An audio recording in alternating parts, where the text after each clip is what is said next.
je vais considérer une fonction qui va nous permettre d'établir l'inégalité. La plupart, on démontre ce genre d'inégalité avec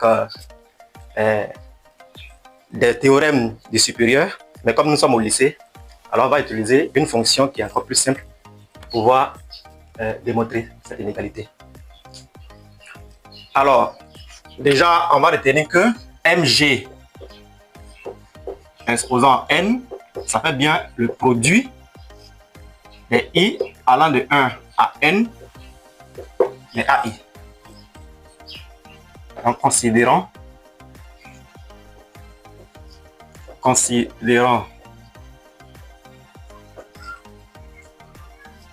la fonction f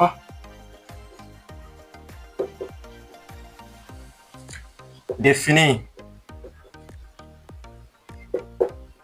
sur 0 plus infini par f de is égale à expo de is moins 1 moins is. On a f de is qui est égal à expo de is moins 1 moins is. Bien, avec une étude de cette fonction-là, on se rend compte que cette fonction est supérieure ou égale à 0 sur R. Donc, en particulier, sur 0 plus l'infini. Donc, pour tout is appartenant à l'intervalle 0 plus l'infini, on a f de is supérieur ou égal à 0. Donc, je note ici ce qu'on vient d'obtenir là. Produit de i allant de 1 à n égale à mg puissance n, le tout sur ma puissance n. Voilà. On a f de is supérieur ou égal à 0. Ce qui veut dire quoi?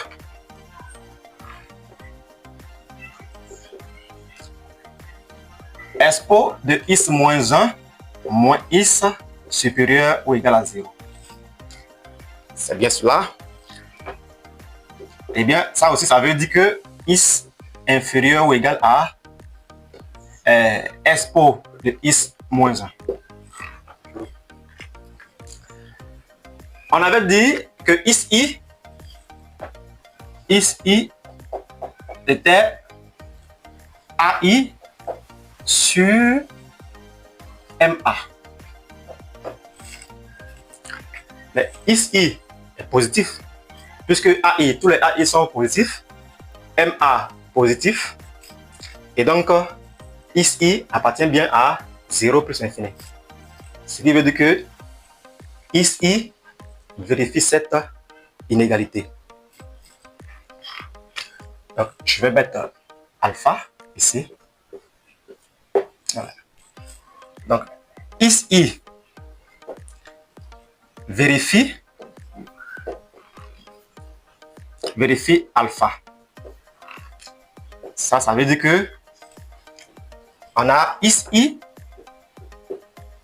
inférieur ou égal à expo de is-i moins 1. Ça, c'est quel que soit le i appartenant à 1 jusqu'à n inter grand N. Donc, is-i vérifie cette inégalité-là. Is1, is2, is3, ainsi de suite. Donc, on va généraliser par l'ensemble des nombres entiers naturels appartenant à l'intervalle 1, n. Bien. Que devient cette inégalité lorsque on remplace i par 1, par 2, ainsi de suite? Alors, pour i égale à 1, on a is1 qui est inférieur ou égal à expo de is1 moins 1. Pour i égale à 2, on va avoir is2 inférieur ou égal à expo de is2 moins 1. Ainsi de suite, on aura isn inférieur ou égal à expo de isn moins 1. Alors, si je fais le produit membre à membre de toutes ces inégalités, étant donné que ce sont des inégalités entre des nombres positifs, alors on peut faire les produits membre à membre.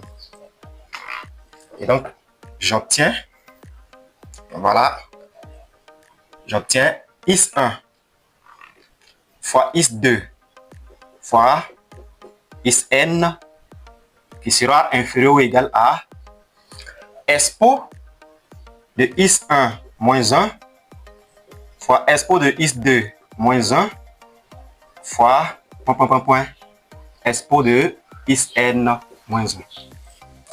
C'est bien ça. Is1 fois is2 jusqu'à isn, ça traduit le produit de tous les is-i. Alors, j'ai oublié de mettre is-i ici. Toutes mes excuses. Voilà. Donc, ça traduit le produit de tous les is-i. Voilà, ça. Et donc, ça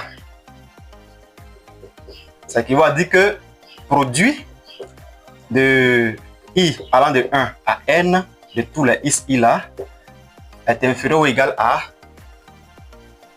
au produit de i allant de 1 à n de expo de is-i moins 1. Je vais effacer un peu plus haut. Bien. Donc, on a le produit de tous les is-i de 1 à n qui est inférieur ou égal au produit des expo de is-i moins 1. Ici, je peux bien remplacer par mg exposant n, le tout sur ma exposant n. Et donc, cette inégalité-là est équivalente à mg exposant n, le tout sur ma exposant n, qui sera inférieur ou égal à au produit de expo de is-i moins 1. Le produit de expo de is-i moins 1, ça fait expo de la somme des exposants, puisque expo de a fois expo de b, ça fait bien expo de a plus b. Donc, ça fait expo de la somme des is-i moins 1.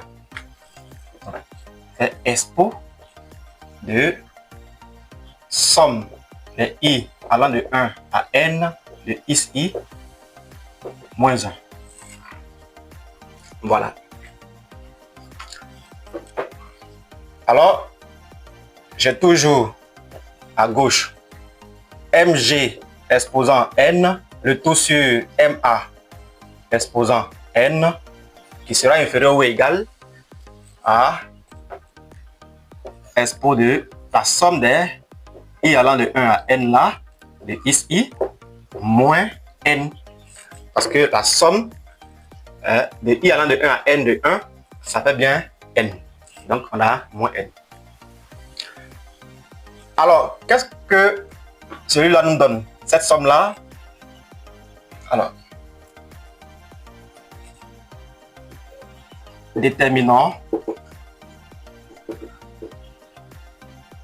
somme de i allant de 1 à n de is-i.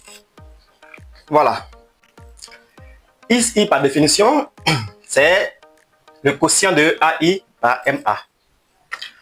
Donc, somme de i allant de 1 à n de is-i, c'est bien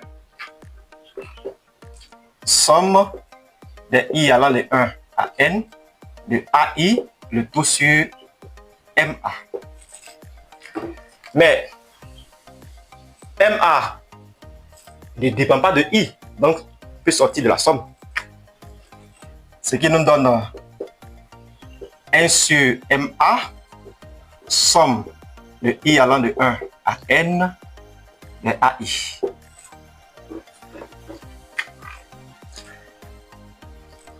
La somme de i allant de 1 à n de AI, ça nous donne, étant donné que on a la moyenne arithmétique qui fait 1 sur n, somme de i allant de 1 à n de AI, ça veut dire que Si je multiplie tout ça par n, j'obtiens n fois MA égale à somme de I allant de 1 à n de tous les AI. Voilà. Et alors, je peux remplacer ici, je peux remplacer somme de I allant de 1 à n des AI là par NMA. Bien. Donc, somme de I allant de 1 à n de ici, c'est bien 1 sur MA multiplié par n fois MA. Et ça nous donne n en simplifiant par MA. Alors, on revient ici. Je note cette inégalité-là, bêta. Voilà. Et donc, bêta devient bêta est équivalente à mg exposant n, le taux sur ma exposant n, qui sera inférieur ou égal à expo de n moins n. Puisque on vient de voir que la somme de i allant de 1 à n de ici là vaut n. Donc ça fait expo de n moins n, ce qui donne 0, expo de 0 qui fait 1. Et là, on a, excusez-moi le tableau trop restreint. Donc, toujours bêta est équivalente à mg exposant n, le tout sur ma exposant n, qui est inférieur ou égal à expo de 0, qui fait 1. Et donc, comme ma exposant n est une quantité positive, on va multiplier tout par ma exposant n et on obtient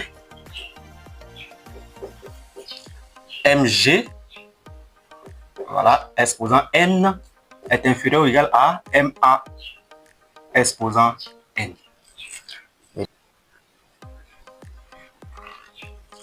Alors, mg exposant n inférieur ou égal à ma exposant n